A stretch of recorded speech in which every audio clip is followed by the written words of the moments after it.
మే 24, 2019 నాడు స్థాపించి అనేక సేవా కార్యక్రమాలు చేసిన హెల్పింగ్ హ్యాండ్స్ ఆర్గనైజేషన్ నేడు 100వ సేవా కార్యక్రమం పూర్తి చేసుకుంది. శ్రీకాకుళం జిల్లా కవిటి మండలం బల్లిపుట్ట గ్రామానికి చెందిన చాందిని అనే చిన్నారికి ఆపరేషన్ నిమిత్తం 12,000 ఆర్థిక సాయం అందజేశారు.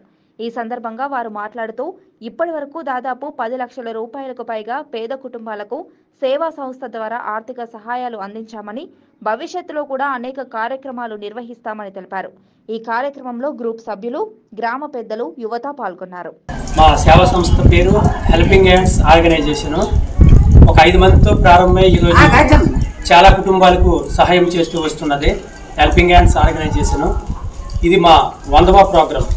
99 పూర్తి చేసుకుని ఈరోజు ఈ బల్లిపుట్ట గ్రామంలో 100వ ప్రోగ్రామ్ని ఈరోజు కంప్లీట్ చేస్తున్నాము. ఈ చిన్నారికి వైద్యం కోసం మా సేవా సంస్థ తరఫున 12,000 రూపాయలు వైద్యం కోసం ఆర్థిక సాయం అందిస్తున్నాము. ఇటువంటి మంచి కార్యక్రమాలకు సహకరిస్తున్న మా గ్రూప్ సభ్యులకు, అలాగే మా గ్రూప్ కోసం బయట నుంచి కూడా కొంతమంది డొనేషన్లు అందిస్తున్నారు.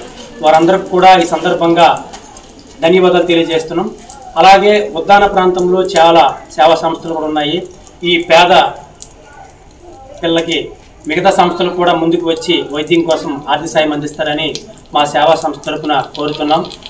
అలాగే ఈ గ్రామస్తులు కూడా ముందుకు వచ్చి ఎంతో కొంత ఆర్థిక సాయం అందిస్తే ఆ పాప వైద్యము నుండి కోలుకొని తొందరగా ఆరోగ్యంగా ముందుకు వస్తారని ఈ సందర్భంగా తెలియజేస్తున్నాం. జై హింద్, జై హెల్పింగ్ హ్యాండ్స్.